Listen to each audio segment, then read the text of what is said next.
Samantala, Digital Access Program naman po ilulunsad sa Barangay Bulosan kasunod po ng pagpapatupad ng citywide ban sa mga PisoNet sa Dagupan City.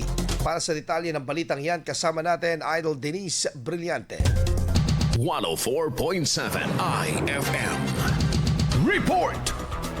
Nakatakdang ilunsad ng Barangay Bulosan sa Dagupan City ang Barangay Bulosan Digital Access Program para sa libreng access sa mga computer at iba pang educational services sa barangay. Ayon sa ulat ng barangay, maaaring mahiram ng mga estudyante at residente ang kanilang laptop, gumamit ng computer sa barangay hall at makapagpaprint ng walang bayada. Patuloy din umano ang pagbibigay ng sangguniang kabataan ng iba pang educational support services sa mga estudyante. Ayon sa Barangay Council at Sangguniang Kabataan, nabuo ang programa matapos ang isang dialogo hinggil sa pagpapatupad ng City Ordinance No. 2383-2026 o ang citywide ban sa mga PisoNet establishments sa lungsod. Hindi pa inaanunsyo ng barangay ang eksaktong petsa at paglulunsad ng kumpletong guidelines para sa mga inihaing libreng serbisyo. Kasama mo mula rito sa IFM News Dagupan, ito si Idol Denise Brillante, Tatak IFM!